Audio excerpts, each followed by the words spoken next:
मध्य प्रदेश के कैबिनेट मंत्री विजय शाह और अशोका यूनिवर्सिटी के प्रोफेसर अली खान महमूदाबाद, इन दोनों का केस सुप्रीम कोर्ट में चल रहा है। दोनों मामलों में स्पेशल इन्वेस्टिगेशन टीम यानी एसआईटी की स्थापना की गई है। दोनों एसआईटी की रिपोर्ट अदालत देख रही है और ये दोनों ही मामले आज सुप्रीम कोर्ट में थे।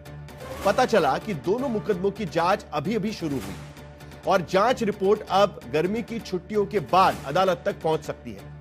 इस बीच मंत्री विजय शाह की गिरफ्तारी पर रोक भी जारी रहेगी और प्रोफेसर अली खान की अंतरिम जमानत भी चलती रहेगी। इन दोनों मामलों में सुविधा की सियासत यह हुई है कि एक तरफ हरियाणा का प्रोफेसर भड़काऊ बयान के आरोप में 2 मुकदमे झेलता है, गिरफ्तार होता है, जेल जाता है। दूसरी तरफ जिस बयान को हाईकोर्ट गटर छाप बयान मानता हो, खुद इस मुकदमे को दर्ज कराता हो, उस मामले में कोई राजनीतिक कार्रवाई नहीं होती। कांग्रेस समेत विपक्षी दल मध्य प्रदेश के कैबिनेट मंत्री विजय शाह पर कार्रवाई नहीं होने को लेकर सवाल उठाते रहते हैं, तो बीजेपी सुप्रीम कोर्ट में विचाराधीन मामला कहकर पल्ला झाड़ती है। जबकि इसी राष्ट्र विरोध और समाज में वैमनस्य फैलाने वाले आरोपों में पुणे की 19 साल की लड़की को गिरफ्तार कर जेल भेज दिया जाता है, कॉलेज से निकाल दिया जाता है, उसको एग्जाम में नहीं बैठने दिया जाता और हाईकोर्ट के आदेश के बाद उसकी रिहाई होती है। दूसरी तरफ लखनऊ यूनिवर्सिटी की असिस्टेंट प्रोफेसर की अग्रिम जमानत अर्जी तक खारिज हो जाती है।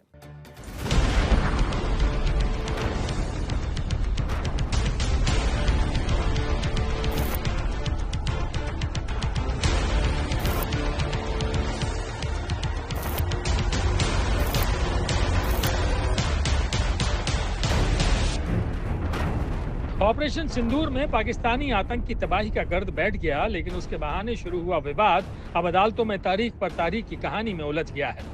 देश की सबसे बड़ी अदालत के सामने मुकदमे 2 हैं। एक मध्य प्रदेश के कैबिनेट मंत्री का मुकदमा है जिसमें मंत्री ने कर्नल सोफिया कुरैशी को लेकर मजहबी टिप्पणी की थी। दूसरा एक निजी विश्वविद्यालय के प्रोफेसर का मुकदमा है जिनके ऊपर भड़काऊ पोस्ट का आरोप है। दोनों मुकदमों की जांच सुप्रीम कोर्ट खुद करा रहा है। मंत्री विजय शाह का क्या हुआ कुछ नहीं है। मंत्री विजय शाह कुर्सी पर बने हुए हैं क्योंकि उनके खिलाफ दर्ज मुकदमे में जांच तो शुरू हुई है लेकिन तेजी से हो नहीं पा रही। सुप्रीम कोर्ट के आदेश पर बनाई गई एसआईटी ने सुप्रीम कोर्ट में अपनी शुरुआती रिपोर्ट सौंपी है। सूत्रों के मुताबिक रिपोर्ट की बड़ी बातें ये हैं कि इतने दिनों में एसआईटी ने घटना के वीडियो और मीडिया रिपोर्ट्स का अध्ययन कर लिया है। घटना से जुड़े बयानों के वीडियो भोपाल फॉरेंसिक लेबोरेटरी भेजे थे जो संसाधनों की कमी की वजह से बगैर जांच वापस आ गए हैं। एसआईटी ने 7 गवाहों के बयान दर्ज किए हैं और एक पत्रकार का मोबाइल जांच के लिए सेंट्रल फॉरेंसिक साइंस लेबोरेटरी भेज दिया है जिसमें बयान शूट हुआ था। एसआईटी ने जांच के लिए और समय मांगा जो अदालत ने दे दिया। ऊपर से यह भी कहा कि जब सुप्रीम कोर्ट में मामला है तो हाईकोर्ट वाली सुनवाई नहीं होनी चाहिए। मंत्री विजय शाह को मिली अंतरिम जमानत भी बरकरार है। प्रोफेसर अली का क्या हुआ? अली खान केस में भी सुप्रीम कोर्ट ने एसआईटी बनवाई थी, उसकी जांच शुरू हो चुकी है। हरियाणा सरकार ने अदालत में बताया कि एडीजीपी क्राइम ममता सिंह, आईपीएस एसपी करनाल गंगाराम पूनिया और एसपी गुरुग्राम विक्रांत भूषण की एसआईटी बनी है जो कुछ विशेष दस्तावेजों का इंतजार कर रही है। सुनवाई के दौरान प्रोफेसर अली खान महमूदाबादी की ओर से कपिल सिब्बल पक्ष रख रहे थे। हरियाणा सरकार की ओर से एडिशनल एडवोकेट जनरल मौजूद थे। सुप्रीम कोर्ट ने पूछा कि क्या एसआईटी ने जांच शुरू कर दी है। एडिशनल एडवोकेट जनरल हरियाणा ने कहा कि हम कुछ दस्तावेजों का इंतजार कर रहे हैं।